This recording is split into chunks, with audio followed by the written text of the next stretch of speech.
নমস্কার, আমি জ্যোতিষ সমাজশ্রী শ্যাম।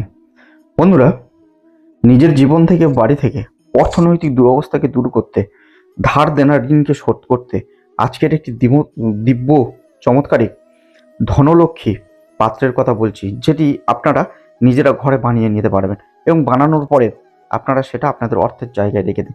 1 সপ্তাহ 15 দিন পর থেকে পজিটিভ পরিবর্তন আপনারা নিজেরাই লক্ষ্য করতে পারবেন। এটি করতে হবে যে কোনো শুক্রবার দিন।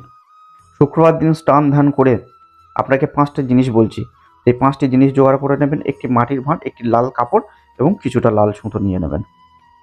5টি জিনিস কি?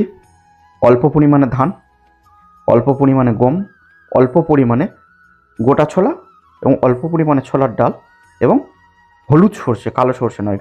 এই 5টি জিনিস আপনারা ওই মাটির ভাঁড়ের মধ্যে দিয়ে দেবেন। দেওয়ার পরে ওই মাটির ভাঁড়ের উপরে লাল কাপড় দিয়ে সেটা লাল সুতো দিয়ে বেঁধে নিন। এবার আপনার সামনে রেখে দিন। এবার স্নান করার পরে আপনারা একটি মন্ত্র বলছি আপনাদেরকে, ধনলক্ষ্মী মন্ত্র। এই মন্ত্রটা কমপক্ষে আপনারা 28 বার কিংবা 108 বার জপ করবেন ভাঁড়টাকে সামনে রেখে। মন্ত্রটা কি? ওং শ্রীং ধনলক্ষ্মী দেব্যই নমঃ। ওং শ্রীং ধনলক্ষ্মী দেব্যই নমঃ। এই মন্ত্রটা 28 বার বা 108 বার জপ করার পরে আপনারা ওই পাত্রটিকে নিয়ে আপনারা আপনাদের অর্থের স্থানে রেখে দিন সেই দিনই। আর একটা কথা, এই ভিডিওটা সম্পর্কে আপনারা বিস্তারিত যদি জানতে চান তাহলে আমার ইউটিউবে লং ভিডিও আপলোড করা আছে, আপনারা দেখে নিতে পারেন।